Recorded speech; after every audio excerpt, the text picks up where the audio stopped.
Bradesco. Entre nós, você vem primeiro. Boa noite. Boa noite. A guerra no Oriente Médio alcançou hoje uma nova etapa com um ataque iraniano a Israel. 180 mísseis saíram do Irã em direção a Israel e cruzaram o país de norte a sul. Sirenes de alerta soaram em todo o território e dezenas de explosões foram ouvidas. 2 pessoas se feriram. O Irã anunciou que o ataque é uma resposta às mortes dos líderes dos grupos terroristas Hezbollah e Hamas. O país é um aliado dessas organizações que se colocam contra o Estado de Israel.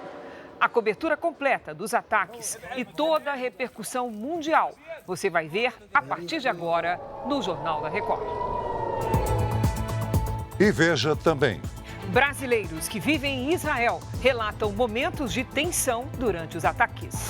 Na capital, Tel Aviv, nossos repórteres buscam abrigo antiaéreo. Sereni toca, a gente precisa achar um lugar que tenha paredes fortes. Aqui no Brasil, a polícia investiga a morte de uma criança com suspeita de envenenamento.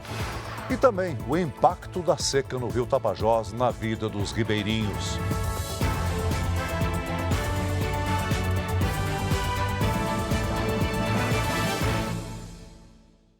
Oferecimento: Crédito Bradesco. Dinheiro na hora em 3 cliques pelo app.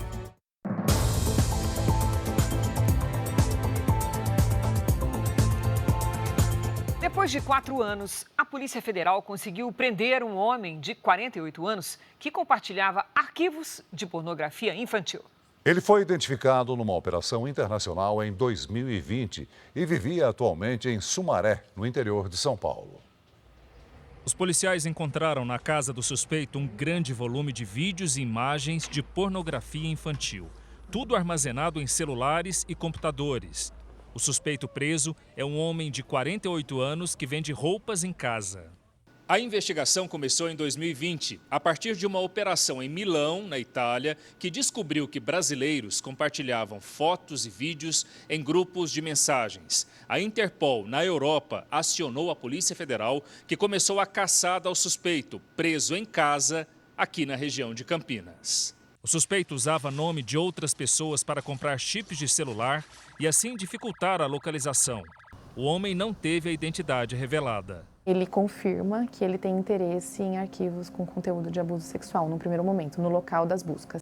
Em 2024, ao menos 108 pessoas foram presas pela Polícia Federal por crimes relacionados ao abuso sexual infanto-juvenil. Na região de Campinas, a Operação Escudo da Inocência prendeu 11 suspeitos. Os abusos efetivos realizados no ambiente físico, não no virtual, vamos dizer assim, são normalmente de pessoas próximas. Na internet, então, possivelmente, sempre é uma pessoa desconhecida que vai ter acesso a essa criança de diversas formas, por redes sociais, joguinhos. Vamos agora ao vivo para Israel, onde o nosso correspondente Matias Brotero traz informações sobre esse dia de ataques do Irã. Boa noite, Matias. Como é que está a situação aí nesse momento? Boa noite, Celso. Boa noite, Celso. Boa noite, Cris, a todos que nos acompanham. Agora são 2 horas da manhã aqui em Tel Aviv, Israel. Os alertas de ataques foram retirados e o espaço aéreo foi reaberto. O primeiro-ministro de Israel, Benjamin Netanyahu, classificou o ataque do Irã como um erro grave e assegurou que Teherã pagará o preço pela agressão.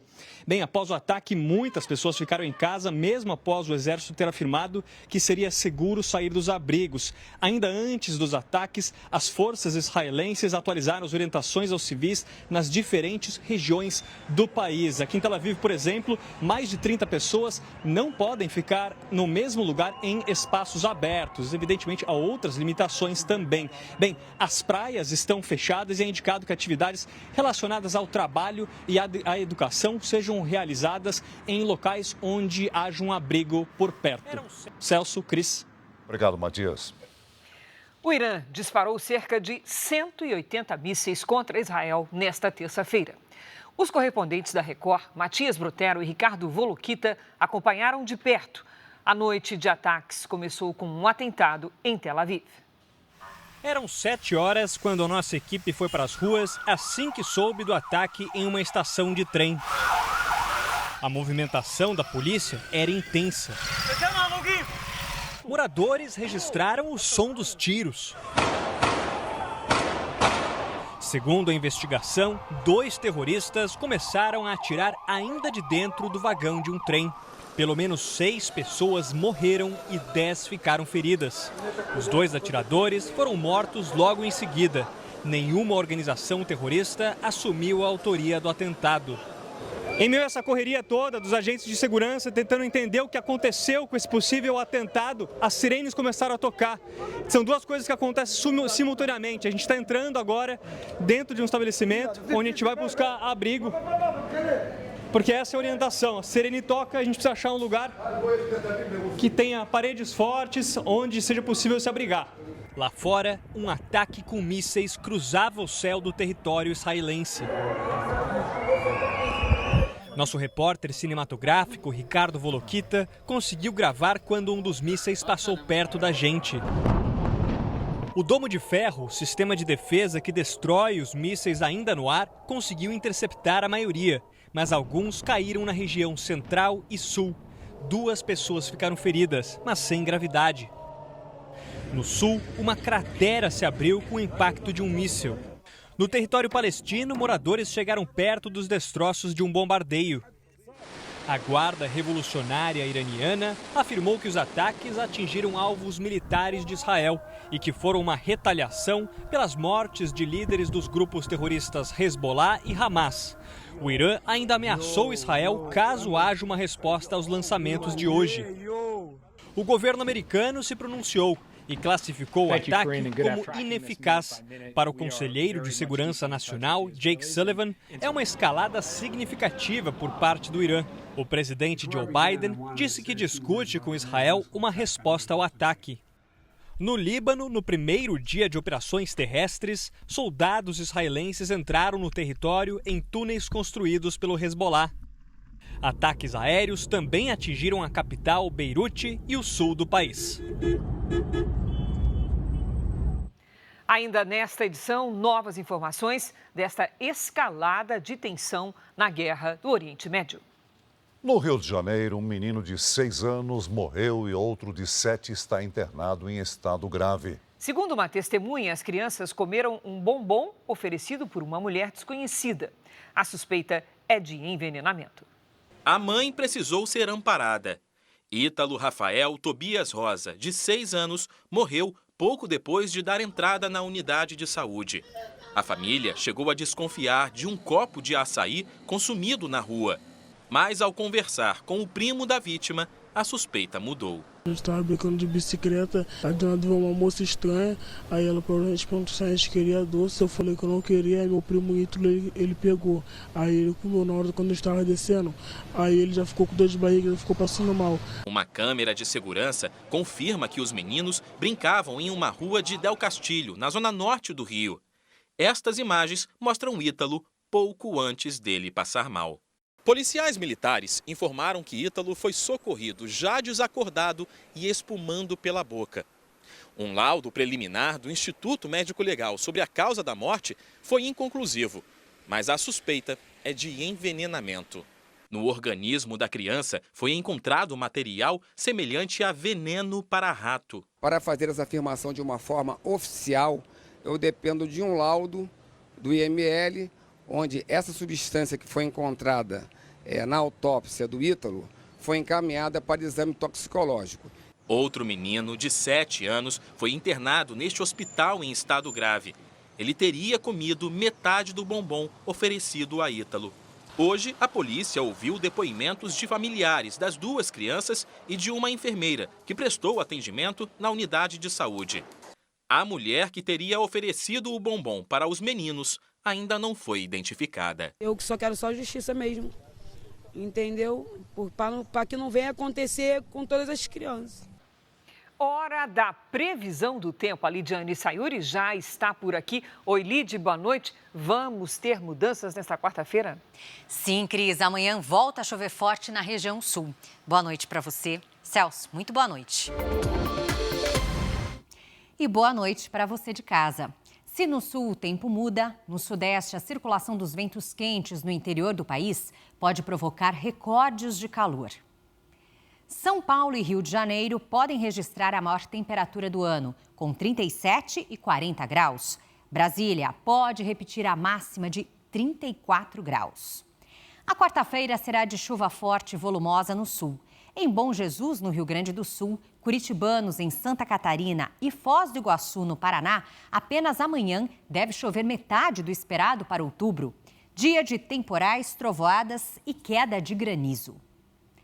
Hoje o dia foi marcado por temporais no Rio Grande do Sul. As imagens de satélite mostram que a frente fria atinge todo o estado gaúcho.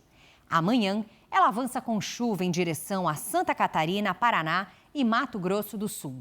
À tarde, faz até 23 graus em Florianópolis. Em Belo Horizonte, máxima de 31. Em Cuiabá, 40. Em Salvador, 26 e até 35 em Manaus. Hora do Tempo Delivery. O Cláudio é de São Francisco do Guaporé, Rondônia.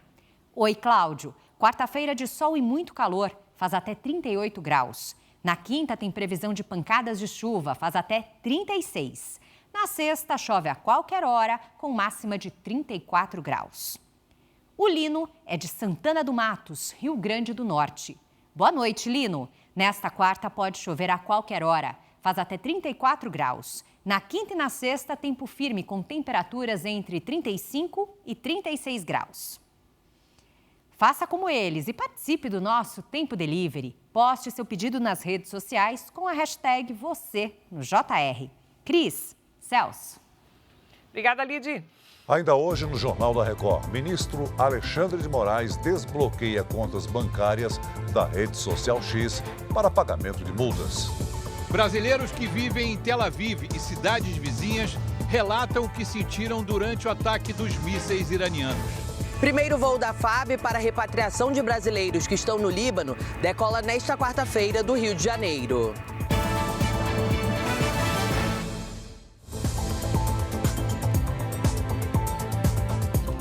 Especialistas ouvidos pelo Jornal da Record acreditam que o ataque iraniano vai provocar uma resposta israelense, o que pode elevar ainda mais a tensão no Oriente Médio. Assim que soaram as primeiras sirenes, quem mora em Tel Aviv e região já sabia o que fazer. A gente recebe uma mensagem dizendo para ficar em espaço protegido, né? Neste momento, a Nathalie almoçava num restaurante. A gente teve que descer a escada, descer, né, para o bunker. Já em casa, as sirenes anunciaram uma segunda onda de mísseis iranianos. No momento que você escuta o boom, são bombas muito fortes, então... por mais que elas não tenham caído aqui, né, o quarto treme, as coisas tremem. O Marcelo estava na estação de trem quando ouviu o alerta. Todo mundo que estava na estação desceu para abrigo seguro.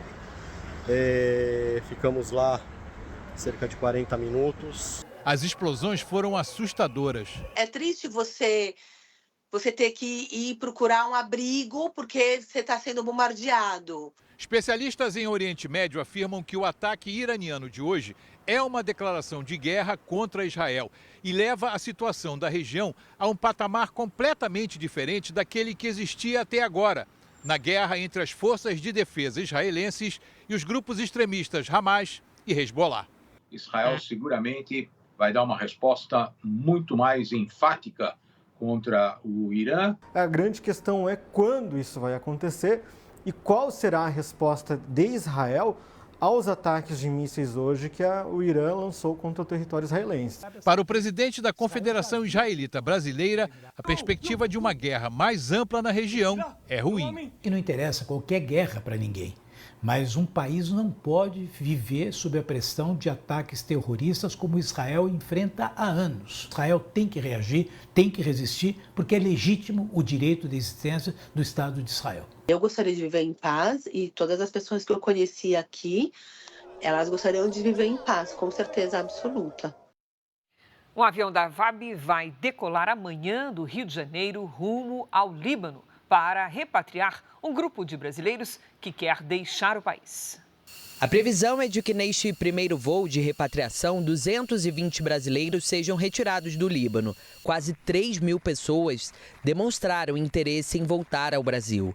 Mas a expectativa do governo brasileiro é de que o número aumente consideravelmente. A aeronave KC-30 decola nesta quarta-feira da base aérea do Galeão, no Rio de Janeiro, com destino ao aeroporto de Beirute, capital do Líbano. O avião tem uma escala prevista para reabastecimento em Lisboa, Portugal. Segundo a FAB, a equipe de voo será composta por tripulantes e militares da área de saúde, como médicos, enfermeiros e psicólogos. A operação de repatriação ganhou urgência diante da escalada do conflito no Oriente Médio. Segundo o Itamaraty, a maior comunidade brasileira na região está no Líbano. São 21.000 pessoas. Desde a semana passada, a Embaixada do Brasil fornece formulários para quem quer deixar o país. Veja a seguir. Avião do presidente Lula sofre pane e precisa voltar para o aeroporto no México. Apostadores têm 10 dias para retirar dinheiro depositado em bets sem credenciamento para operar no Brasil.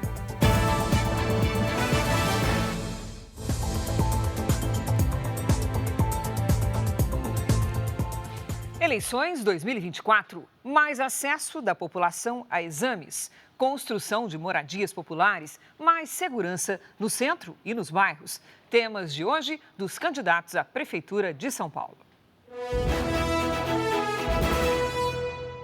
Guilherme Boulos participou de uma carreata nos bairros de Itaquera e Cidade Tiradentes, na zona leste de São Paulo.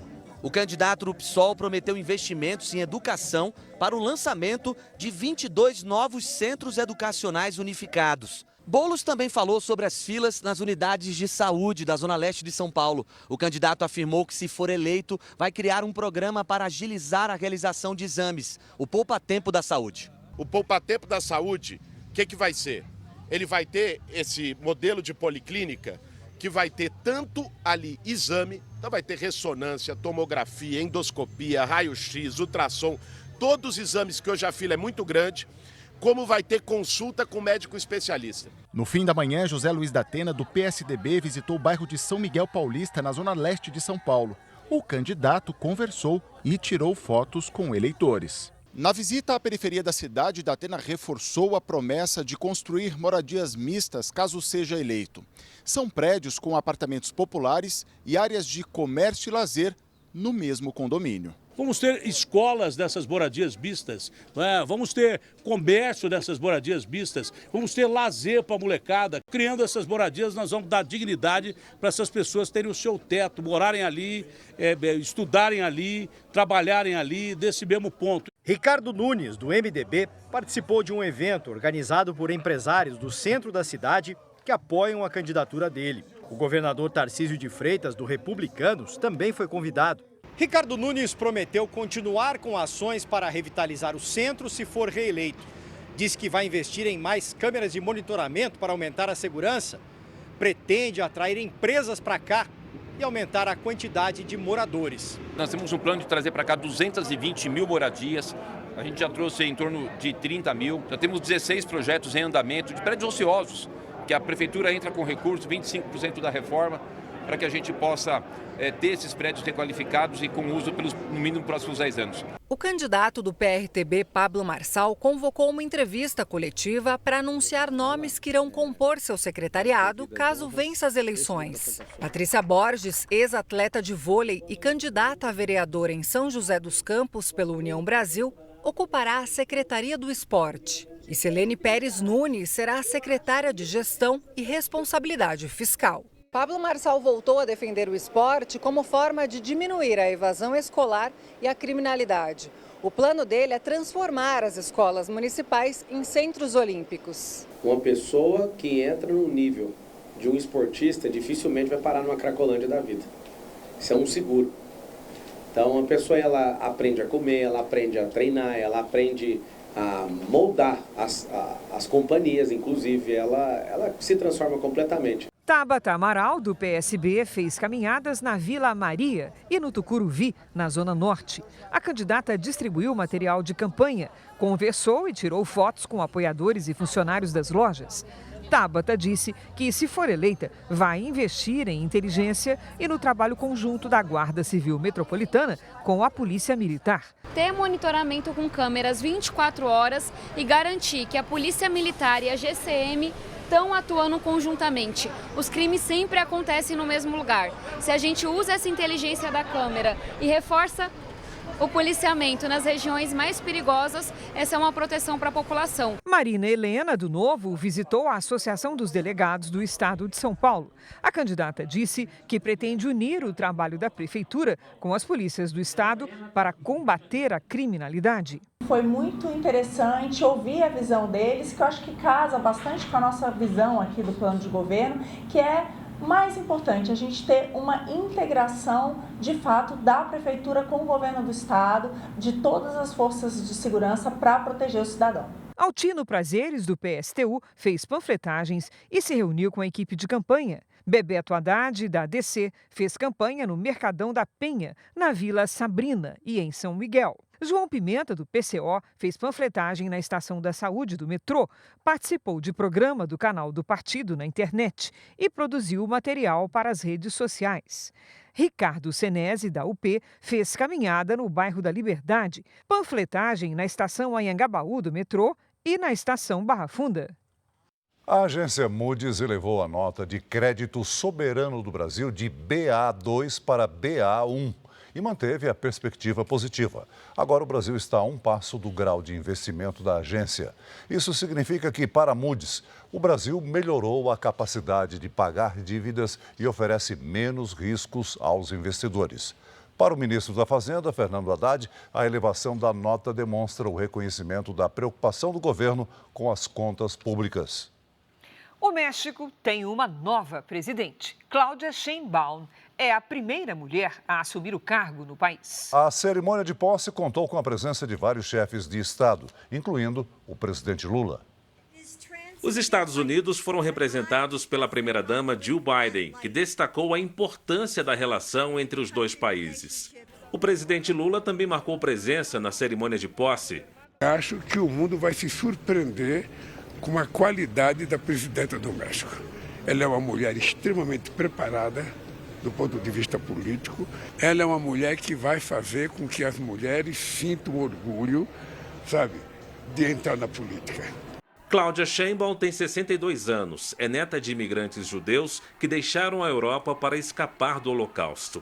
A cientista, chamada no México de A Doutora, é formada em física e fazia parte do grupo que recebeu o Nobel da Paz pelo trabalho sobre mudanças climáticas em 2007. Sheinbaum entra para a história como a primeira mulher a ocupar a presidência do México. Ela foi eleita com 59% dos votos e o apoio do antecessor, Andrés Manuel López Obrador. A cerimônia foi dividida em duas partes. No parlamento, Cláudia Sheinbaum fez o juramento na presença de pelo menos 17 chefes de Estado e de governo. A segunda parte foi marcada aqui em frente ao Palácio Presidencial, com a presença de milhares de pessoas. Nas ruas da Cidade do México, estudantes e trabalhadores protestaram contra a reforma do judiciário que propõe a eleição de juízes pelo voto popular. A proposta foi apresentada por Obrador. Nós vamos voltar a conversar ao vivo com Luiz Fara Monteiro, porque o avião que transportava o presidente Lula de volta ao Brasil teve um problema técnico depois da decolagem e precisou retornar à Cidade do México. Fara, você tem mais informações? O presidente decola ainda hoje? Boa noite. Oi, Cris, muito boa noite. Provavelmente decola sim, viu, Cris? O avião apresentou uma pane técnica logo após a decolagem aqui da Cidade do México no meio da tarde e a tripulação precisou fazer uma checagem no cockpit. Imediatamente, o comandante fez um comunicado de emergência à torre de controle que autorizou o avião a retornar à base aérea. Antes disso, o avião de Lula precisou dar voltas no espaço aéreo mexicano até que a tripulação conseguisse se livrar de uma parte do combustível até atingir o peso máximo autorizado para pouso. Isso ocorre para que a estrutura do avião não seja danificada durante o pouso, caso ele faça esse procedimento de pouso acima do peso permitido. O presidente deverá embarcar no avião destinado ao pessoal de apoio da comitiva, chamado pela FAB de VC2, e como esse avião tem uma autonomia de voo menor, Lula deverá realizar escalas antes de chegar até Brasília. Da base aérea da Cidade do México, Luiz Fara Monteiro ao vivo para o Jornal da Record. Cris e Celso. Que retorne em segurança, Fara. Obrigada. Um dia depois de ser anunciado como técnico interino do Flamengo, Felipe Luiz falou sobre o desafio de assumir a equipe rubro-negra. O ex-jogador de 39 anos foi apresentado oficialmente no centro de treinamento do Flamengo. Ele substitui Tite, que foi demitido depois da eliminação na Libertadores. Felipe Luiz chega como treinador do time principal com 2 títulos nas divisões de base. Amanhã, ele vai comandar o Flamengo contra o Corinthians no primeiro jogo da semifinal da Copa do Brasil, no Maracanã. Pode parecer uma pressão gigantesca, mas para mim é um privilégio poder estar liderando e guiando o melhor elenco da América até o caminho onde eu quero levar. Um ônibus escolar pegou fogo após um acidente na Tailândia. 25 pessoas morreram. O acidente aconteceu depois que o pneu da frente do veículo estourou. O motorista perdeu o controle e bateu numa mureta. No total, eram 44 passageiros, 6 professores e 38 estudantes. O Jornal da Record faz uma pausa para o horário eleitoral. Nós voltamos logo em seguida com as atualizações dos ataques iranianos a Israel.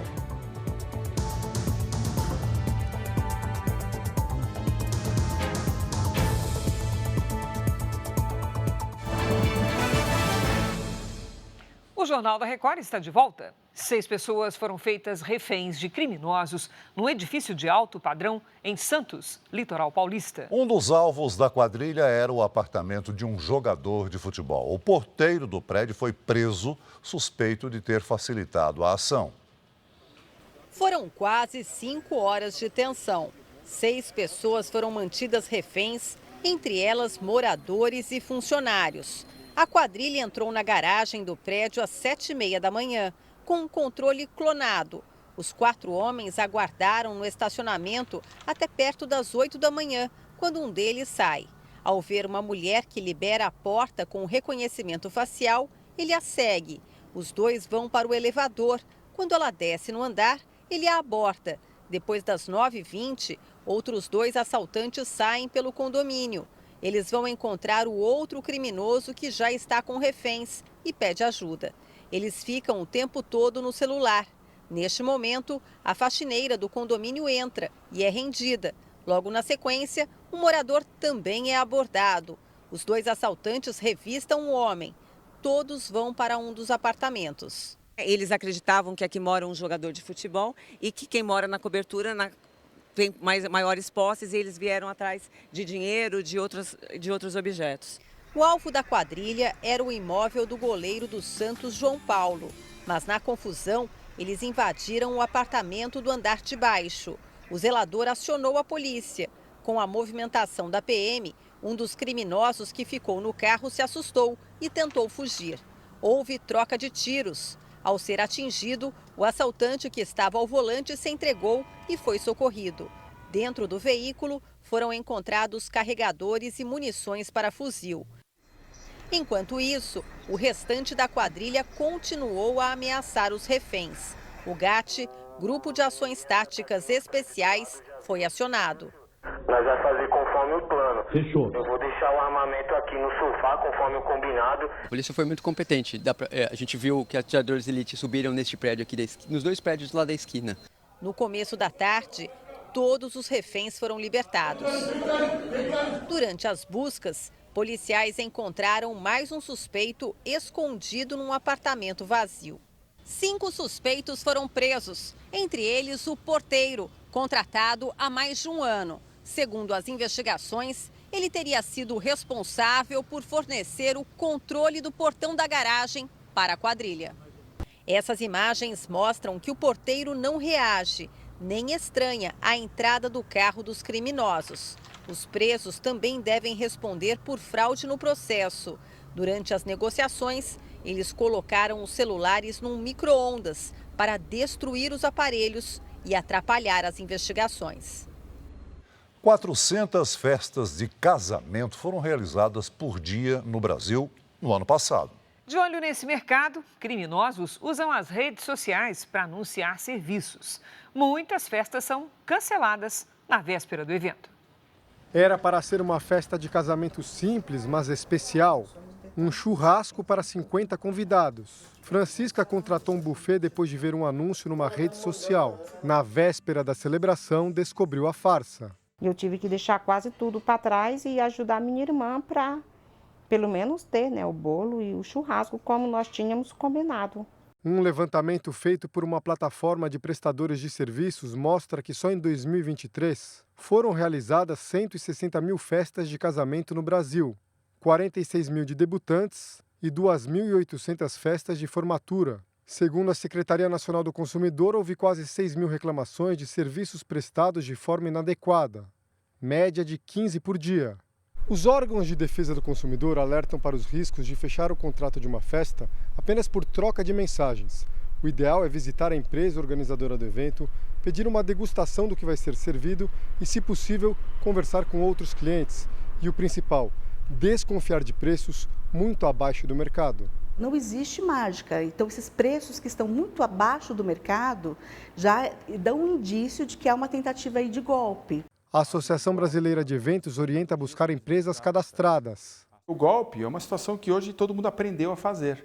Então isso diminui buscando as empresas que são associadas às entidades, inclusive a Abrafesta, e isso consegue, sem dúvida, você filtrar esse tipo de problema. Mais do que o prejuízo financeiro, Francisca ficou com o trauma de não ter aproveitado a tão sonhada festa de casamento. Correria para montar, para comprar, para correr para atacado. Tristeza de estar tão cansada e não poder aproveitar no meu próprio casamento. A partir de hoje, os jogadores têm 10 dias para retirar o dinheiro depositado nas empresas de apostas online que não se cadastraram para operar no Brasil. A lista completa com as empresas credenciadas será divulgada pelo governo federal e vai estar disponível na internet. Os apostadores que tiverem dinheiro nas contas de empresas que não estão na lista devem pedir a retirada dos recursos. A partir do próximo dia 11, cerca de 600 sites não cadastrados vão ser bloqueados. O ministro da Fazenda, Fernando Haddad, afirmou que as chamadas bets que não pediram o credenciamento junto ao governo só não foram retiradas do ar ainda para que os apostadores possam resgatar o dinheiro. Tem muita gente que tem recurso financeiro depositado na casa de aposta. Então, os 10 dias é para a pessoa verificar se ele tem saldo e pedir a restituição.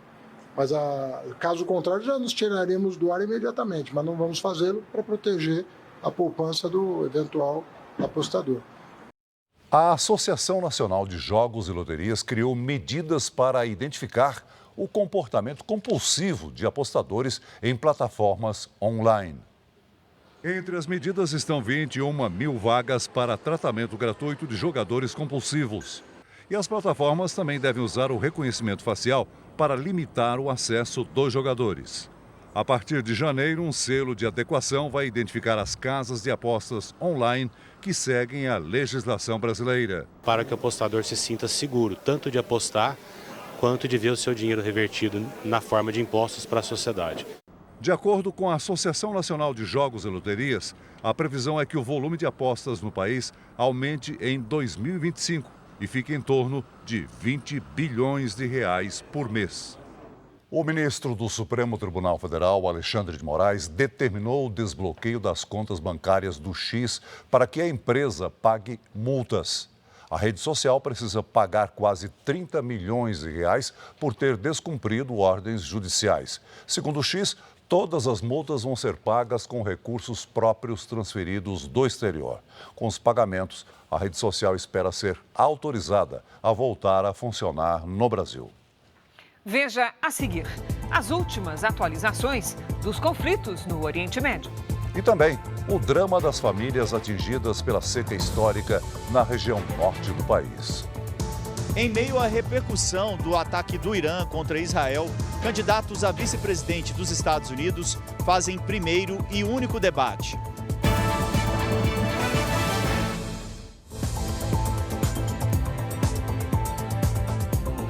Nós voltamos a falar sobre o conflito no Oriente Médio. Essas imagens são de Beirute, capital do Líbano. Israel pediu que a população do sul do país deixe a região.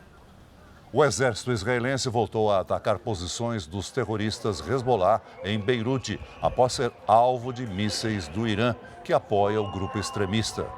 Mais cedo, bombardeios que partiram do Irã também foram interceptados na cidade antiga de Jerusalém. O local é considerado sagrado e não costuma ser alvo de ataques, mesmo em meio a uma guerra. No bombardeio de hoje, ninguém se feriu em Jerusalém. Nos Estados Unidos, vai acontecer hoje o primeiro debate dos candidatos a vice-presidente. Donald Trump e Kamala Harris comentaram o lançamento de mísseis do Irã contra Israel. O republicano disse que o mundo está saindo do controle. A democrata declarou que o Irã é uma força perigosa na região.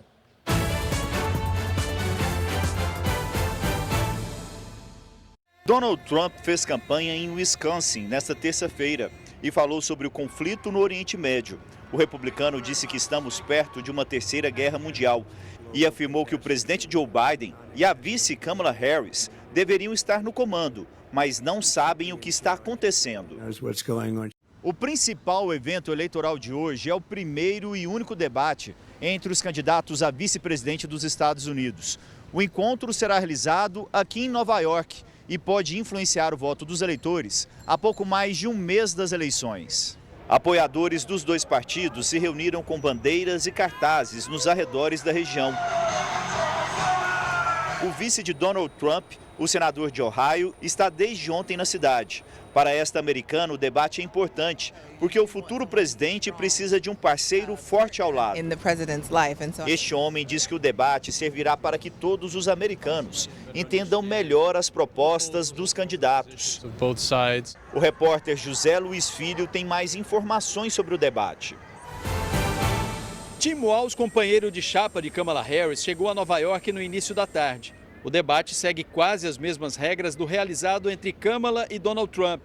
O encontro terá 90 minutos, com 2 intervalos. Não haverá plateia e os candidatos não poderão interagir com os assessores. Só que desta vez, os microfones vão ficar abertos o tempo todo, o que deve dar mais dinamismo ao evento. Uma pesquisa feita pela emissora que vai realizar o debate mostra que mais de 50% dos entrevistados acreditam que o democrata Tim Walz e o republicano J.D. Vance são competentes para o cargo. O levantamento mostrou ainda que a maioria dos eleitores quer que os candidatos falem sobre questões econômicas e migratórias, 2 temas que têm rendido muitas críticas ao governo do democrata Joe Biden. Nesta terça-feira, a vice-presidente Kamala Harris não teve evento de campanha, mas comentou a situação no Oriente Médio. A democrata afirmou que o Irã é uma força perigosa e desestabilizadora na região.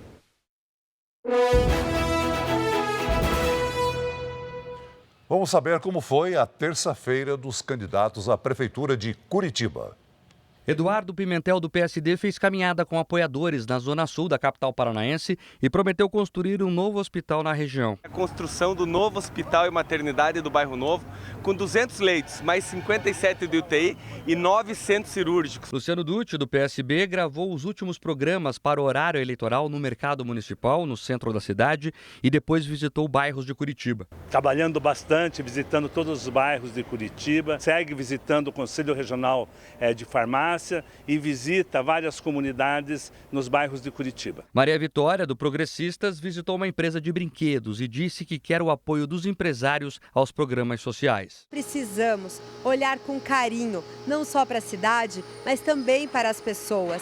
Priorizar quem mais precisa, através de boa gestão. Luizão Goulart, candidato pelo Solidariedade, participou de uma sabatina com empresários da construção civil. Alternativas para resolver o problema da grande quantidade de pessoas em situação de rua, ocupações irregulares na cidade, política habitacional. Andréa Caldas, do PSOL, fez panfletagem no centro da cidade e prometeu passagem de graça para estudantes no transporte coletivo. A gente tem uma proposta aí chave, que é o passe livre estudantil a partir do primeiro ano, tem sido muito bem recebida pelos pelos estudantes. Neile Prevot, do União Brasil, fez gravações para a TV e redes sociais e destacou projetos para idosos. Criação do Clube dos Avós, com piscinas para hidroginástica para as pessoas idosas. Samuel de Matos, do PSTU, fez panfletagem na região central da cidade.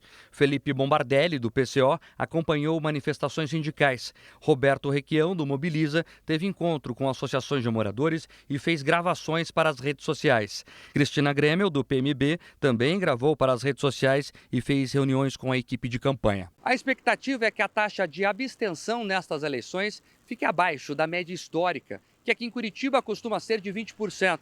A capital do Paraná terá ônibus de graça e a frota será aumentada no domingo. O governo detalhou o congelamento de 13 bilhões e 300 milhões de reais do orçamento anunciado na semana passada. Os ministérios mais afetados são os da saúde, cidades e educação. As pastas têm até 7 de outubro para definir as despesas e programas que terão cortes. Já os ministérios da Fazenda, dos Transportes e das Cidades tiveram recursos liberados em relação ao bloqueio anunciado em julho. O governo adotou a medida para cumprir a meta de déficit zero nas contas públicas. A Amazônia enfrenta a maior seca da história. Os rios que cortam a região estão com níveis baixíssimos. Moradores das ilhas e ribeirinhos já enfrentam problemas de abastecimento. Na cidade de Itacoatiara, no interior do Amazonas, um pier flutuante foi construído para receber barcos cargueiros que não conseguem atracar no porto principal por causa da seca. Em Manicoré, as embarcações diminuem a quantidade de carga para diminuir o peso e conseguir navegar pelo Rio Madeira. Já faltam produtos em alguns supermercados. Se torna difícil, né? Torna muito difícil, não só para a gente, como para o próprio passageiro, né? Que encarece mais a viagem do passageiro e o transporte se torna mais caro, né? Em Manaus, o governo começou a entregar kits com alimentos e água em 96 comunidades. De acordo com a Defesa Civil, a estiagem já atinge 186 mil famílias no estado. No Pará, a seca no rio Tapajós transformou a paisagem em Itaituba, no sudoeste do estado. Extensas faixas de areia se formam e dificultam o acesso de embarcações. Carros circulam onde antes era o leito do rio. Em Santarém, no oeste do estado, o nível do rio Tapajós atingiu 34 centímetros. Na orla da cidade, barcos estão encalhados. Segundo a Defesa Civil, mais de 9 mil famílias já foram atingidas. Agora está tudo seco. Os barcos não vão para lá, porque está tudo seco. Não tem para onde correr, né? A Agência Nacional de Águas declarou situação crítica no rio Xingu, que abriga a usina de Belo Monte, uma das maiores do país e responsável por 11% da geração de energia para o Sistema Interligado Nacional. O Jornal da Record de hoje termina aqui. Essa edição na íntegra e também a nossa versão em podcast estão no Play Plus e em todas as nossas plataformas digitais. E à 00:30 tem mais Jornal da Record. Fique agora com o capítulo especial da novela Força de Mulher. E logo depois de Gênesis, tem a formação da roça, ao vivo, em A Fazenda. Não perca! Ótima noite para você. Boa noite.